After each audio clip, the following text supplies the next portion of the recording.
Congress released its latest version of the $886 billion National Defense Authorization this week. It was the Conference Committee report that came back from both the House and Senate conferees. But among the many problems with the bill, it does not include the Jackson-Roy Amendment to block the Pentagon's illegal abortion funding policy. The proposed language of the NDAA has also drawn fire for extending the Foreign Intelligence Surveillance Act, or FISA, into the spring. But I'll note that the current version of NDAA does contain some, and I would say some, conservative provisions that were put in by the House regarding the military's DEI policies.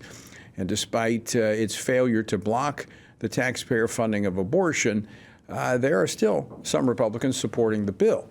But its future is questionable. Join me now to discuss this and more, Congressman Eric Burlison. He serves on the House Oversight and Accountability Committee, the House Transportation Committee, the Infrastructure Committee, and the House Committee on Education and the Workforce. He represents the 7th Congressional District of Missouri. Congressman Burlison, welcome back to the program. Good to see you, Tony. So let me just get your thoughts on the current version of the NDAA, the Conference Committee report that came back stripping out about 90% of the conservative provisions put in back in July. Yeah, I'm extremely disappointed. I keep hearing that we're gonna fight, but every time we get to the time in which it's time to fight, we keep kicking the can down the road.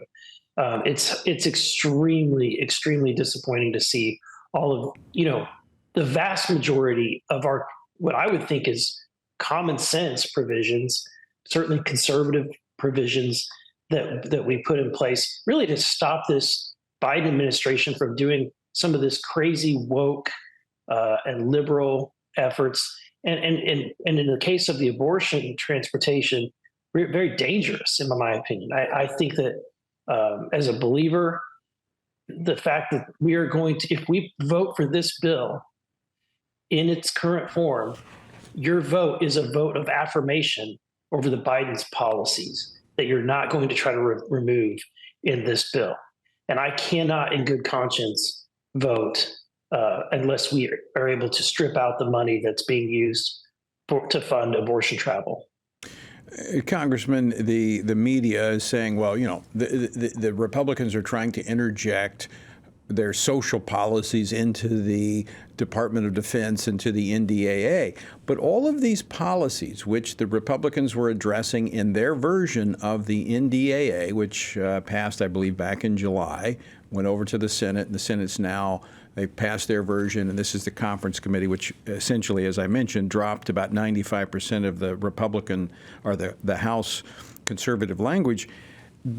Everything the House did was simply addressing what the Biden administration did on its own. This wasn't something that Congress did a couple of years ago, and you're just now correcting it. If I'm not mistaken, this is all being driven by the Biden administration. Absolutely, Tony.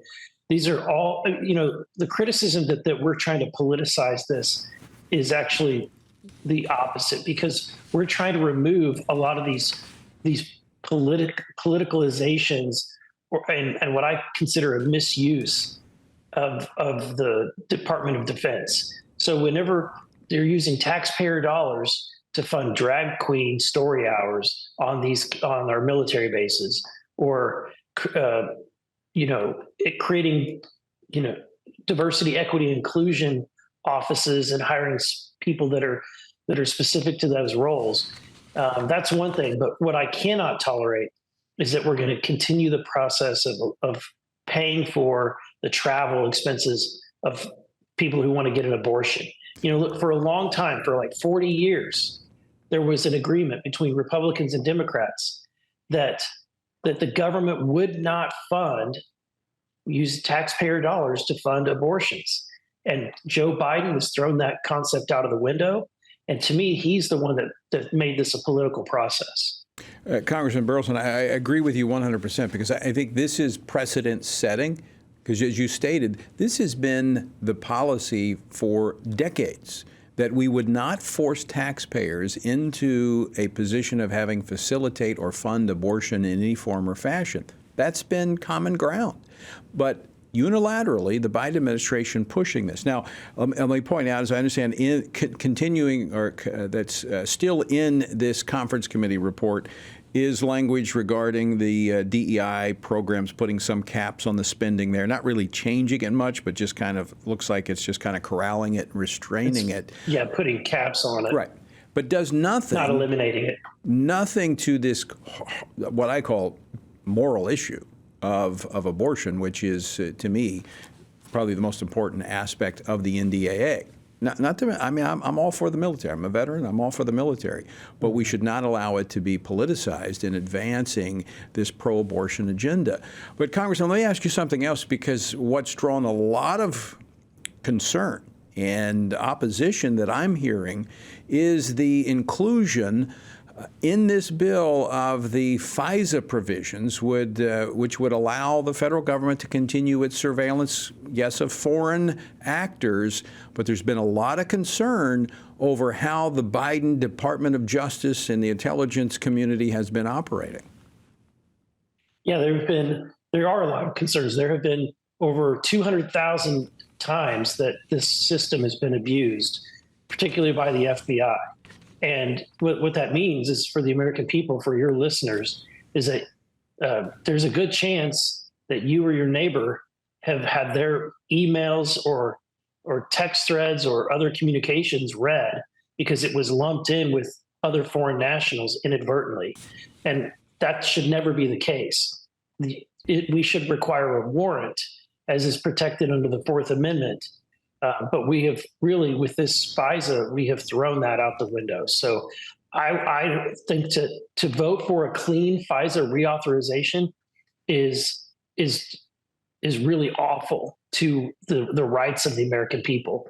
And so whenever they push back on me, when the press, even Fox News push back on me saying, but aren't you worried that if we don't reauthorize FISA, that there's going to be an attack and then the blood will be on your hands? And, Tony, my response is that American patriots have already shed blood for the rights that you and I hold today. First Amendment rights, Fourth Amendment rights. These are so sacred that people sacrifice their lives to defend, their families and their posterity. And for us to ignore that and throw those rights out the window, we are doing a disservice to all of the men and women who have sacrificed for those rights. I agree. I think there's a path forward to where we can do both. But this, a clean, as you pointed out, a clean reauthorization does not do that, because we've seen the abuses of this administration. And any tool we give them should be heavily monitored, and Congress should have oversight, which they've not had of FISA. That's right. And Tony, part of this is that we're in the situation where we only control the House. We don't have the Senate. We don't have the White House. So we can either go down two paths. We can get bold and stare down some of these deadlines and go past some of these deadlines to pressure the Senate and the White House to take the Republican measures, to take some of these reforms to FISA, to take the abortion language reform in the NDAA. But because if we're not willing to do that, if we're not willing to go beyond the brink, then the other side knows that ultimately they've won. Yeah. If we are not willing to let FISA expire, we're going to have to take whatever the Senate wants. And that's what's so disappointing to me. I would like to see a lot more courage come out of the House, and particularly out of House leadership, to be able to say, look, if we're abortion and funding for taxpayer funding for abortion is so important that if it's not included, we're going to have to let the NDAA expire. And we may very well see that this coming week. Congressman Burlison, I want to thank you for joining us, and have a Merry Christmas. Thank you. You too. Merry Christmas.